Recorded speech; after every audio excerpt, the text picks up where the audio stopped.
अस्सलाम वालेकुम my friends. मैं हूं आपका फ्रेंड फ्रॉम फ्यूचर कॉलेज। आज हम करेंगे फिजिक्स क्लास 11 चैप्टर नंबर 2 के एमसीक्यूज का सॉल्यूशन। हमारा पहला एमसीक्यूज है the number of perpendicular component of force in 2D। तो ये दो डिमेंशन है। तो दो डिमेंशन होती हैं, एक हो गई आपकी एक्स डिमेंशन, सेकंड डिमेंशन होगी वाई डिमेंशन। इसमें अगर आप कोई फोर्स बनाते हैं, इसमें अगर आप कोई फोर्स लगाते हैं, लेट्स सो ये हमारी एक फोर्स है, तो इसके सिर्फ दो ही कंपोनेंट होंगे। कौन कौन से कंपोनेंट? एक आपका हो जाएगा यहाँ पे एक्स कंपोनेंट जिसे हम कहेंगे एफ एक्स, और सेकंड यहाँ पे हो जाएगा हमारा वाई कंपोनेंट। तो हमारा ऑप्शन होगा only two, two component. J cross I is equal to what? MCQ number 2, J cross I is equal to what? तो I cross J is equal to K, और जे क्रॉस के होता है आई के equal, और के क्रॉस आई होता है हमारे पास जे के इक्वल। सिंपल है, आई डॉट जे है तो ये के इक्वल हो जाएगा। अगर जे के बाद के आता है, जे डॉट के इज इक्वल टू आई के इक्वल हो जाएगा, और के डॉट आई जे के इक्वल हो जाएगा। लेकिन अगर हम इसका ऑर्डर उल्टा कर दें तो इन सब के साथ माइनस साइन आ जाएगा, इन सब के साथ माइनस साइन आ जाएगा। जे क्रॉस आई माइनस के क्रॉस जे माइनस आई, और आई क्रॉस के माइनस जे। तो हमारा एमसीक्यू था जे क्रॉस आई, जे क्रॉस आई। तो जे क्रॉस आई के लिए हमारे पास आंसर क्या आना चाहिए? जे क्रॉस आई का आंसर आना चाहिए माइनस के। तो हमारा ऑप्शन आएगा ऑप्शन डी, माइनस के, माइनस के। MCQ number 3, a force of 10 Newton making angle of 30 degree.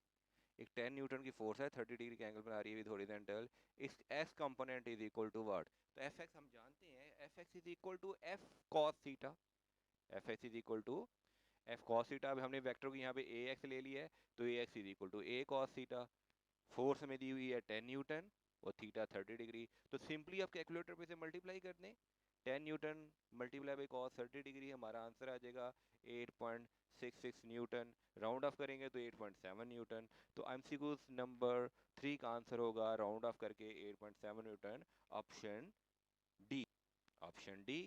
Next, if two forces of magnitude 3 newton and 4 newton acting on each other on their resultant force, ठीक है, right angle, देखिए theta हमें दिया हुआ है 90 degree.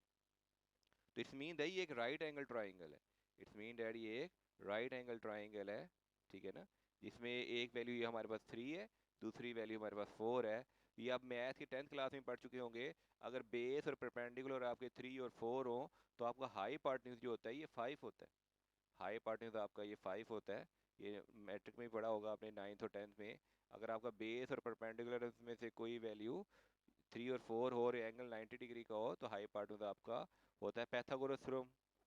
आपको याद होगा पैथागोरस थ्योरम, हाई पार्टन्यूज का square is equal to perpendicular का स्क्वायर प्लस बेस का स्क्वायर, बेस का स्क्वायर। तो अगर स्क्वायर खत्म करना होगा तो दो बोथ साइड से हम अंडर रूट ले लेंगे, अंडर रूट ले लेंगे। यही क्वेश्चन अगर हम एफएससी के मेथड से सॉल्व करें, तो एफएससी में रिजल्टेंट फोर्स का फार्मूला है F1 का स्क्वायर F2 का square plus 2F1 F2 cos theta, ठीक है ना। तो F1 आपके पास है 3 न्यूटन, F2 आपके पास है 4 Newton. 2 3 Newton 4 Newton cos 90 degree.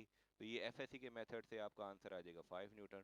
तो दोनों मेथड आप लगाएं तो आपका आंसर 5 न्यूटन ही आएगा, 5 न्यूटन ही आएगा। तो हमारा ऑप्शन नंबर 4, एमसीक्यू नंबर 4 का ऑप्शन होगा बी, 5 न्यूटन, 5 न्यूटन।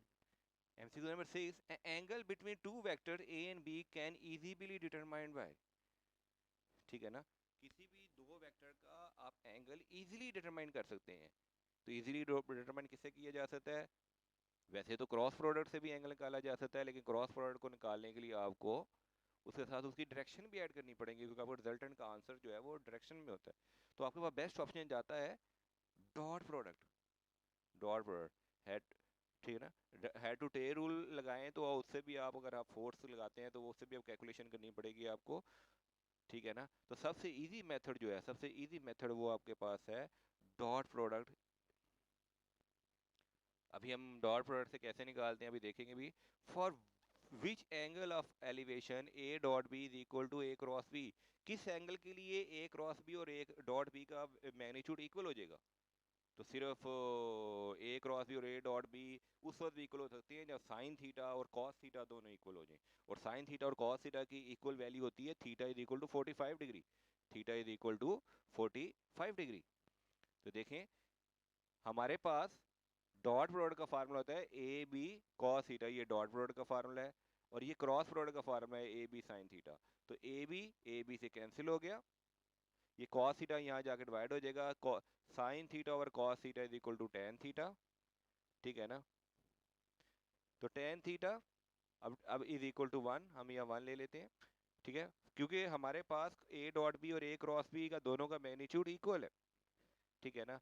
तो tan theta inverse is equal to 45, या दूसरे वर्ड में साइन थीटा और कॉस थीटा किस सूरत में इक्वल होंगे, तभी इक्वल होंगे जब थीटा 45 डिग्री होगा। जब थीटा 45 डिग्री होगा तो साइन थीटा और कॉस थीटा दोनों इक्वल होंगे। तो हमारा बेस्ट ऑप्शन है theta is equal to 45 degree. Thank you my friends. आप इस चैप्टर के न्यूमेरिकल असाइनमेंट और शॉर्ट क्वेश्चन भी इंशाल्लाह ताला इसी प्लेलिस्ट में देखते जाएंगे, देखेंगे। हमारे चैनल को सब्सक्राइब करें और अपनी प्रॉब्लम हमें कमेंट्स बॉक्स में लिख के भेजें। इंशाल्लाह ताला हम उसे वीडियो बना के आपको अपलोड करके आपको सोल्यूशन प्रोवाइड करेंगे। तो अभी आपको चैनल पे हमारी इसी चैप्टर के रिलेटेड प्ले लिस्ट और वीडियो नज़र आ रही होंगी, काइंडली देखिएगा ताकि आपके कॉन्सेप्ट मज़ीद क्लियर हो। छोटी सी वीडियो है, ज़्यादा मिनट नहीं लेगी, थोड़ा सा टाइम लेगा आपका। तो फिर प्लीज़ हमारे चैनल को सब्सक्राइब करें और हमारे चैनल पे आएँ और अपनी प्रॉब्लम हमें